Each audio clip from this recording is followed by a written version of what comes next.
Well, on Sunday, when Trent Alexander-Arnold celebrated by ripping off his shirt after scoring, put Liverpool within touching distance of the Premier League title. He is the last of the three Liverpool players whose future is unresolved. Both Mo Salah and Virgil van Dijk have signed their new deals, while Trent is still in limbo. Weeks ago, there were reports that he'd made a decision where it would have seen the next logical step was an announcement that he was moving to Real Madrid, but an announcement never came. Since then, Real Madrid have crashed out of the Champions League. They are 4 points behind Barcelona in the La Liga title race, and there are now doubts about Carlo Ancelotti's future at the Bernabeu. So, Mark, could Trent still stay at Anfield? Well, I've written today about that question on the basis of why would he want to leave Liverpool to go to Real Madrid right now? And I think if he's still got a decision to make, and I'm not quite sure he has, my view is that he's made the decision he's going to go. I think he's had enough opportunities to say, I want to stay, but I just think even after the goal at Leicester, he kind of ducked the question in terms of what's happening next. He was very kind of diplomatic, but as you referenced there, James, Carlo Ancelotti's future at Real Madrid is certainly up in the air. If you're leaving Liverpool now, and Liverpool are on the up right now, they're going to win the Premier League, back in the Champions League next season. They're a club that's very stable, very well run, and he keeps saying, Trent, that he wants to win trophies. Now, where are you best placed right now to win trophies? Now, Real Madrid always win trophies, but I think Arsenal kind of exposed a lot of their weaknesses in the Champions League quarter-final last week. We saw that a team that is getting old, Antonio Rudiger's not going to go on forever. They haven't replaced Toni Kroos. Luka Modric is 39 right now. They haven't quite worked out how to fit in Kylian Mbappe and Vinny Jr. don't seem to work well together. Where is Jude Bellingham's best position? He was really poor in 2 games against Arsenal. So, and also in Spain, you've got Barcelona a kind of re-emerging again, a resurgent force. They've got the young star of the world in Lamine Yamal. Rafinha's been fantastic. They're probably going to win La Liga this season, Barcelona. So, and may even win the Champions League. So, I don't know. I just think if you've got Real Madrid right now, you might be entering a situation where a new coach comes in. Might not be. Obviously the coach at Real Madrid doesn't choose the players, but different philosophies, different ways of playing. If I was Trent, I'd really think about it. But it might be a lifestyle choice. You might want to experience playing for Real Madrid, and who wouldn't?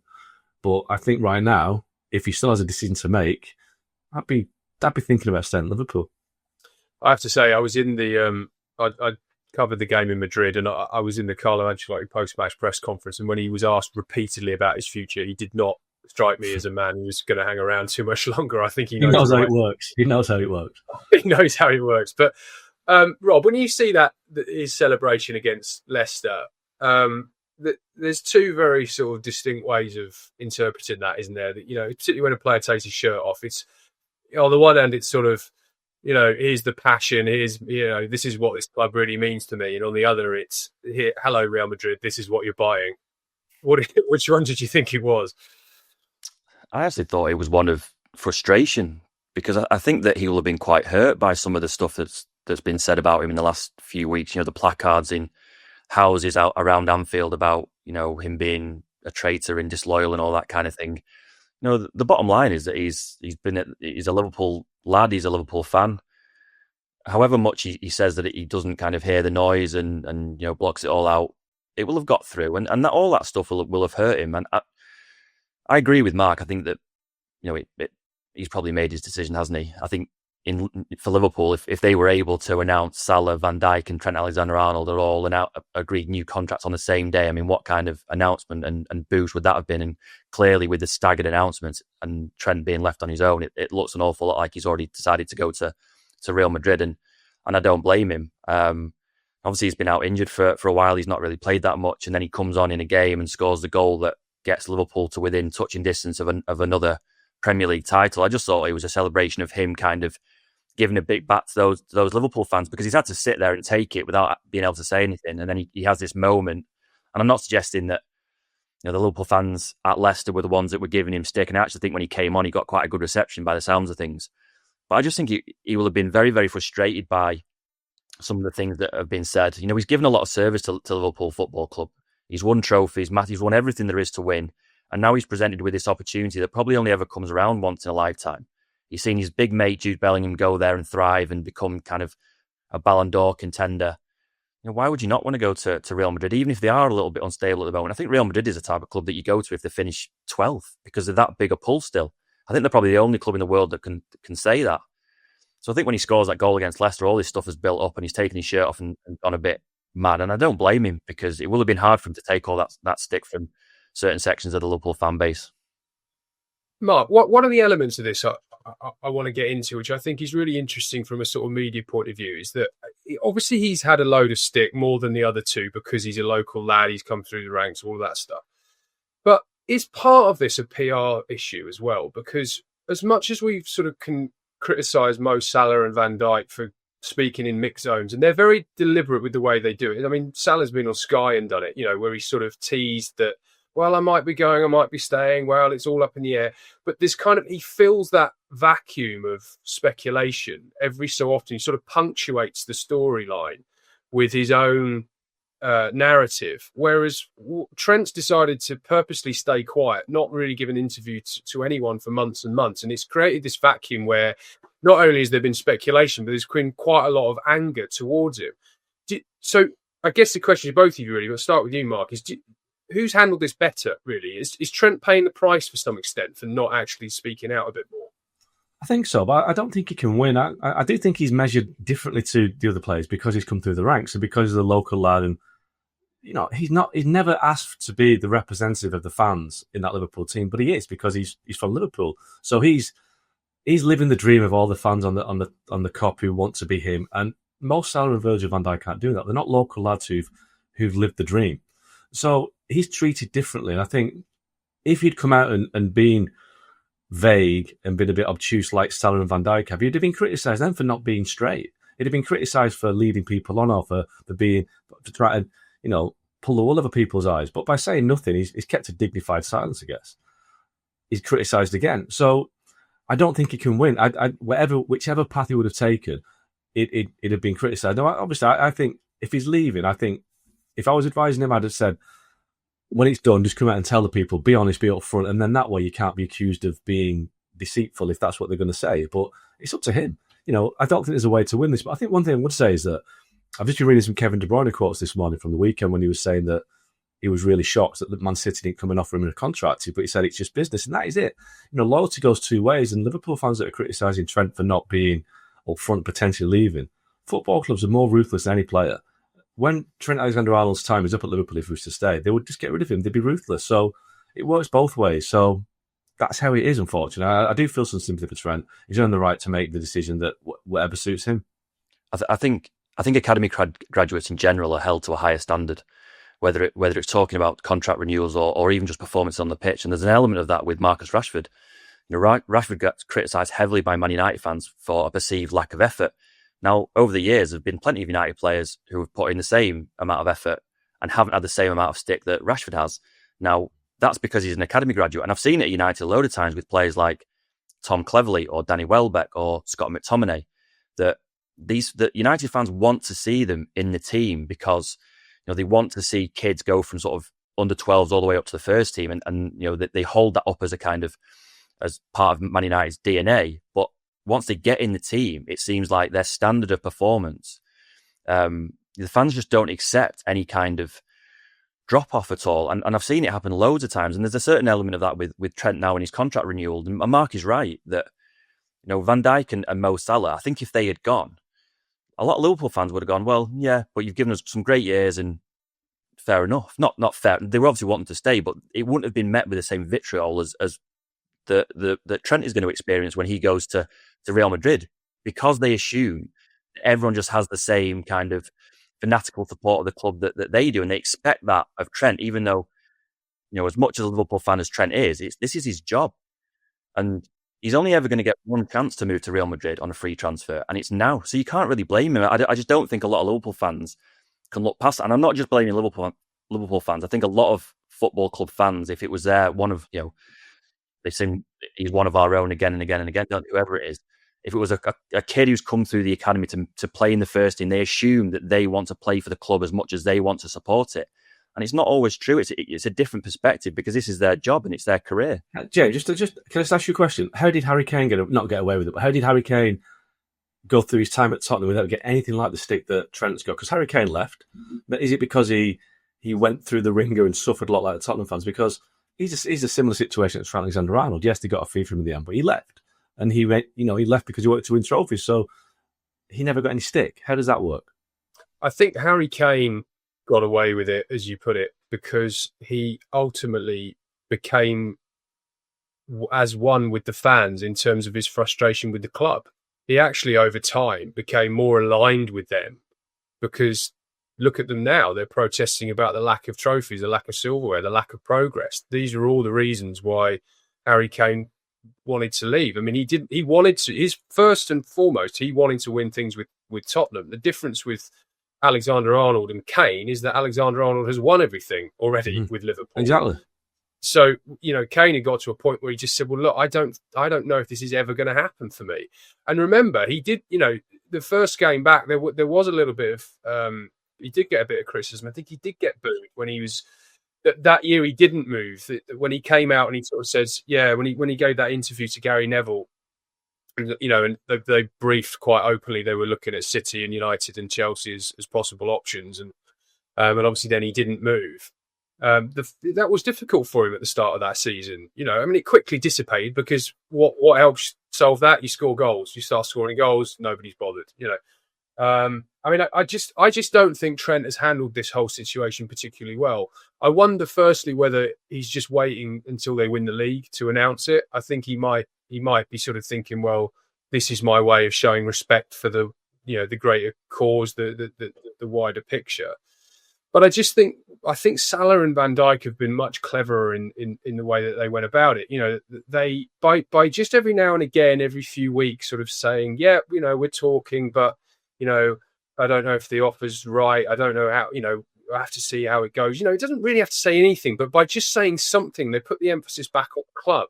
And I think the vacuum, of narrative from the Alexander-Arnold camp over the last 6 months has created a space in which a lot of negativity has been put into. I mean, one source told me that he has already turned 2 contracts down from Liverpool. Now, I don't know if that's 100% correct, but there has been a suggestion that I've heard repeatedly that Liverpool have done a lot to try and meet him in the middle, and he hasn't, gone there. And, they thought they'd got close a couple of times, and I think they felt that he was almost on the brink of saying yes, and then suddenly the terms changed, and they were suddenly back to square one.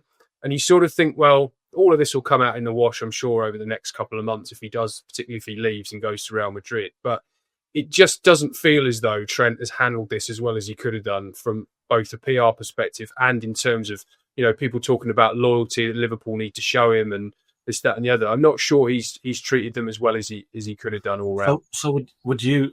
I'm torn on this. Would you have come out in January and said, "Look, I've had a great time, I've won everything I want, but I want to take a new challenge. I want to try something else." If he'd done that, would you have done that? And if he'd done that, how would the reaction have been? Because you know what football fans are like. I wouldn't have been that definitive. I'd have said, look, because I think he tried to do it. I think he's tried to do it with the whole Ballon d'Or stuff. I think he's almost alluded to the fact that, if you go, I know Rodri won it this year, but more often than not, you go to Spain, the big two over there, they tend to win the biggest prizes and they tend to win the Ballon d'Or. And Real Madrid is the best place for that. If you were to pick a club in world football where you thought, right, if the next 5 years, where have I got the best chance of winning the Ballon d'Or? It's going to be Real Madrid. That's, I think, what he was trying to say with that interview. But I don't think you have to be that clear. I think you just have to sort of say, well, look, I'm assessing my options. I love Liverpool, but I know one day down the line I might want to try something else. But let's see how we go. Let's see where we are. Let's see where the talks take us. And I just kick the can down the road, which is what Mohamed Salah at one point said he was more out than in, right? Mm-hmm. He knows what he's doing. It's very, very clever to put the emphasis back on the club. So the whole conversation over the last sort of 4 months or so, since January, could have been about, are Liverpool doing enough to keep Trent Alexander-Arnold? Whereas the conversation's actually been, oh, well, does Trent actually, see himself bigger than Liverpool? Does he see himself wanting to go somewhere else? Does he see himself doing something else? Not, are the club doing enough to keep him? And I think that's a failure of PR as much as anything. The only thing I would say about that is, and I agree with a lot of that, the only thing I would say is that of the three of them, Van Dijk and Salah wanted to stay, and Trent clearly doesn't. So if you're talking about what the end game is for all three of those, Mo Salah's endgame was to get a big new contract at Liverpool. Van Dijk the same. But Trent's endgame to this is to get a move to Real Madrid, which left him in a more difficult position. I do agree that he could have put the emphasis more on the club a little bit, because the way that it's played out looks like Liverpool have been trying to sort of bang his door down and he's just not answering the phone, which I think has irked a lot of Liverpool fans. So if he had said a couple of times, oh, we're talking, and maybe if they budge on this, or I'll budge on this, and kind of kept up the premise like something could happen, then maybe the narrative would have been a little bit different in the way that it has been with Salah. I just think that Trent wanted to go. I think that he knows that this is a massive opportunity for him, and that even if Liverpool came and said, here's 500 grand a week, there was quite a strong possibility that he would said, no, I'm going to go to Real Madrid anyway. I think part of the problem is it's almost like the Michael Owen situation that, obviously he's not very well loved at Liverpool for different reasons. One is that he went to Real Madrid, and it was almost like he viewed Liverpool as a stepping stone to Real Madrid. And it feels like that's the perception of Trent, that you play for Liverpool, Trent, it's the biggest club, or one of the biggest clubs in the world. We're not a stepping stone for anybody. And I think there's a sense that is that he's using them to get to Real Madrid. And it's something with David Beckham at Man United. Liverpool fans don't see Michael Owen's name. They don't see David Beckham's name at Man United either, because, the big clubs, big proud clubs, Liverpool and Man United, you don't let players go for nothing. And when they go to Real Madrid, it's like, you could have won everything here. Beckham won one La Liga in 4 years at Real Madrid. Michael Owen won nothing. Trent might go in the same situation, but I do think that if he'd gone last summer for a fee, that might have been a bit easier for the fans to accept, because then they were this twisted idea of loyalty. We'd have got something back for Trent for all the hours we put in, not considering the fact that all the kind of the great goals and free kicks and assists that he's given to Liverpool. So it's too often a one-way street with fans. But I do think that there are certain ways you could have managed it differently. But fans will have their opinion and they won't change it. And I'd be interested to see what happens to the mural that's outside Anfield. There's a big Trent mural around the corner from Anfield. Will it survive? It should do. Well, we know how the game is, don't we? Yeah, and I just think fair play to him for, as much as I've been critical of the way he's gone about it. We've often, I remember, years ago, we talk about the sort of lack of ambition that English players would show about going to play abroad. And if this is what he wants to do, as you guys have said, he's got one career. I admire it to some extent, but there are ways to go about it. And you talked about getting a fee there, Mark, but I mean, Real Madrid made that £20 million bid in January. Now, we don't know what the details of that were. I mean, I know at the time it was sort of, it's Real Madrid being a bit cheeky, and they're just trying to antagonise or maybe kind of push the contract talks along or whatever it may be. But let's play out a sort of alternative scenario. If Trent Alexander-Arnold had told Liverpool categorically that he was going to leave for nothing in the summer, there would have been a case for Liverpool selling Trent in January. When that 20 million bid came in, for 6 months, you've got Conor Bradley waiting in the wings.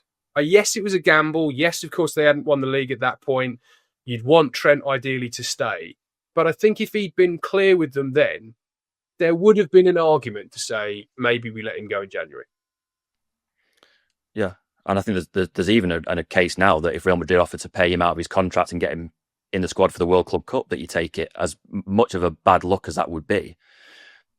Liverpool left sort of scrabbling around for anything they can get. I think Liverpool's decision in January was based purely on the fact that they were in a title race, and at the time they were actually in a title race with Arsenal, and it wasn't 100% certain that they were going to win the league. And I think they probably thought that it wasn't worth the 20 million to risk missing out on another Premier League title. The other thing on the fee thing is Jack Grealish. Jack Grealish at Villa decided that he could have run his contract down at Villa, and instead he signed a new contract with a £100 million release clause. City then paid the £100 million, which has helped to build Villa into the team they are now. So he did the right thing by Villa fans, and he still gets pelters every time he goes back to Villa Park. So he really can't win.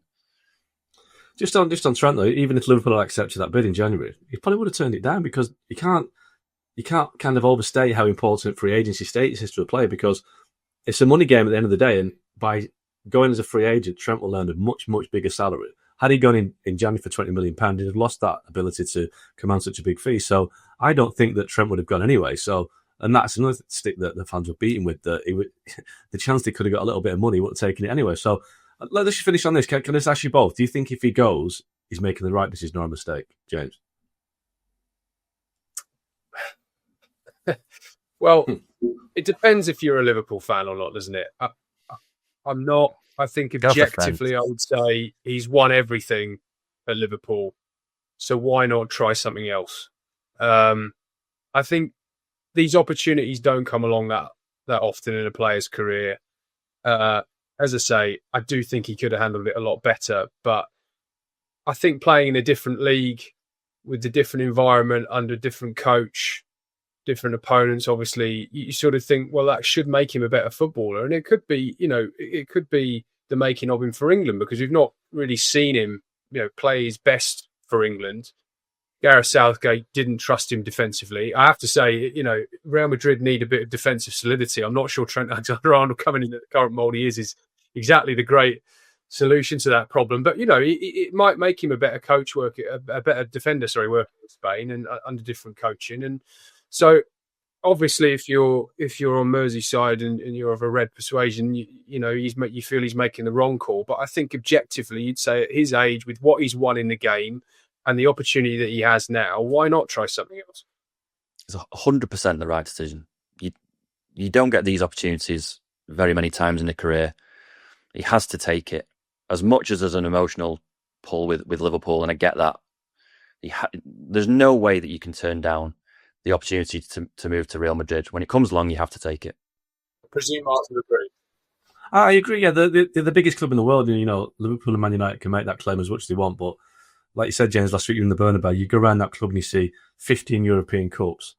Everything else they've won. They've won about 15 Ballon d'Ors. They are an enormous club. They are the biggest club in the world by some distance. It's like Hollywood Boulevard, isn't it, of football? So I think you've got to go.